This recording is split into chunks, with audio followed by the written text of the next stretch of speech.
We're very lucky to have with us today Ed Chang, an expert in cybersecurity from the law firm Morris & Foerster. Ed, maybe to start off, we'd love to hear a little bit about your experience and what sort of stuff do you deal with at Morris & Foerster?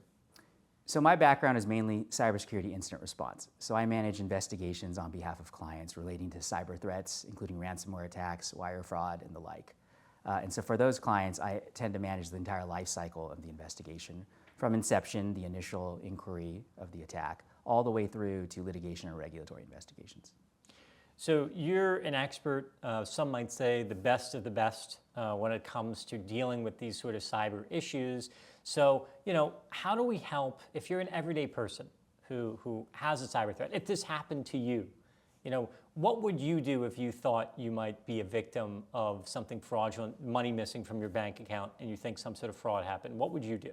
Anyone who thinks that they're the victim of financial fraud should call the financial institution first, whether it's the bank or the credit card issuer. At that point, you'll be diverted to the fraud department, and they should help you manage any type of financial losses and the like.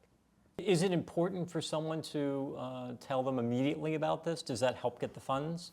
It does. Time is of the essence in these incidences, so the sooner that you can call your financial institution or credit card issuer, the sooner they can take action to protect you. And can they often recover funds? Like, how does it work? Yeah, depending on the timeline, they can recover the funds. Well, first, if it's a credit card, generally you're protected because there are policies in place that protect individual victims. But if it's a financial institution like a bank, oftentimes they will also be able to recover your funds if you can contact them quick enough. I think there is this perception that maybe you shouldn't report it to your bank because you're ashamed of what happened or you're embarrassed, but the reality is you really should be calling your bank, letting them know so that they can attempt to try to recover the funds on your behalf. The other thing you could do is call local law enforcement and make a report. Having a police report can help you both with the recovery of the funds with your financial institution, but it also gives you another way to investigate what has happened.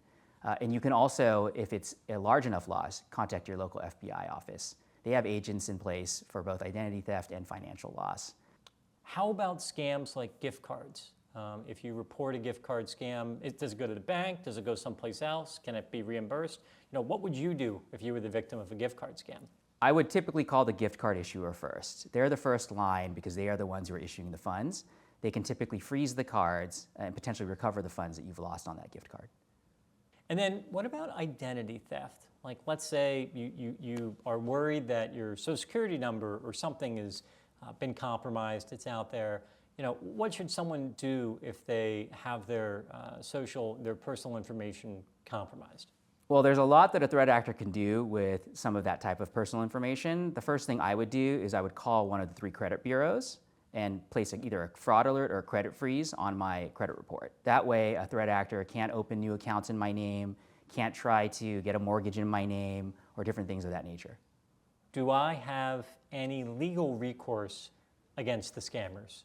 You could have legal recourse against the scammers if you could identify them or if they could be found. The issue is in many of these attacks, they're often perpetrated by overseas threat actors and they're never found.